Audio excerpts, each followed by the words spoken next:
Hi అండి. నా morning routine mini vlog అయితే నేను మీతో షేర్ చేసుకుంటున్నాను. ఇంకా పిల్లల్ని స్కూలుకి పంపించేశాక తర్వాతయితే ఆల్రెడీ క్లీన్ చేసేసున్న స్టవ్వేనండి. ఇంకా రోజు కూడా వంట చేస్తూ ఉంటాం కదా! ఇంక నూనె తాలింపులవి పడిపోయి ఇలా చిరాకుగా అయిపోయిందనమాట.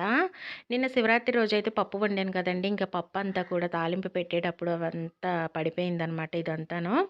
ఇంకా మళ్ళీ అయితే క్లీన్ చేసేస్తున్నానండి. ఇది సోప్ పెట్టి కడిగితే గానీ వదలదనమాట. మొత్తం కూడా జిడ్డయిపోయి ఉంటుంది.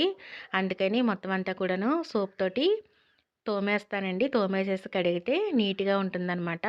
మామూలుగా క్లాత్‌తో తుడిచేసామనుకోండి జిడ్డు జిడ్డుగా ఉంటుంది. అందుకని ఇంకా స్టీల్‌దే కాబట్టి ఇంక ఎప్పటికప్పుడు ఇలా కడిగేస్తాననమాట. రోజు కూడా కడిగితే గానీ ఇలా నీట్‌గా ఉండదండి.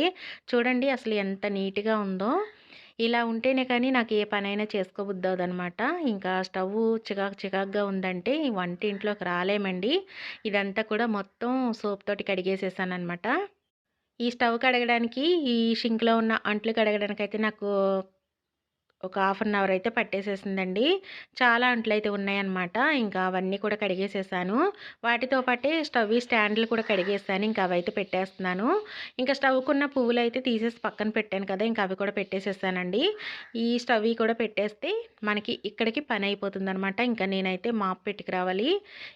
ఇల్లయితే మార్నింగే చిమ్మేసానండి. అంటే పిల్లలు ఉండంగానే చిమ్మేసాను. తర్వాతయితే పిల్లలు స్కూలుకి వెళ్ళాక మాప్ పెట్టుకోవచ్చనేసయితే ఆగాననమాట. ఇంకా స్టవ్ కడుక్కోకుండా కింద మాప్ పెట్టేసేసామనుకోండి, ఇంకా స్టవ్ కడిగేటప్పుడు వాటరంతా పడిపోతుంది కదా! అందుకని చెప్పేసి తర్వాత కడిగిన తర్వాతయితే నేను మాప్ పెట్టుకుంటాను. ఇదంతా కూడా గట్టు మీద, ఈ టేబుల్ మీద ఇదంతా కూడా క్లాత్ తోటయితే తుడిచేసానండి నీట్‌గాను. తుడిచేసుకొని ఇంక మాప్ పెట్టుకొస్తున్నాననమాట. రోజు పెట్టందే ఇంకా ఇల్లంతా కూడా జిగురుగా ఉంటుందండి. పిండి నీళ్ళు పడిపోతా ఉంటాయి కదా! ఇంకా అవన్నీ తుడుచుకొని ఎప్పటికప్పుడు ఇలా మాప్ పెట్టుకోకపోతే చాలా జిగురుగా అయితే ఉంటుందనమాట. 2 డేస్ నుంచి స్పెషల్‌గా అయితే చేసుకుంటున్నాం కదండీ పూజ. ఇంకా ఇంట్లో అంతా కూడా నీట్‌గా ఉందనమాట. 2 డేస్ నుంచి పూజ అనేది స్పెషల్‌గా చేసుకుంటున్నాం కాబట్టి ఇల్లంతా నీట్‌గా అయితే ఉండిందండి. గడపలకంతా కూడా పసుపు పెట్టేసేసి అయితే ఉన్నాను. గడపలు కూడా నీట్‌గా ఉన్నాయన్నమాట. ఇంక నేనైతే స్నానం చేసుకొనొచ్చి పూజ చేసుకోవడమే. ఫ్రెండ్స్ నా వీడియో మీకెలా అనిపించింది? లైక్ చేసి సబ్స్క్రైబ్ చేయండి ఫ్రెండ్స్. బాయ్ అండి.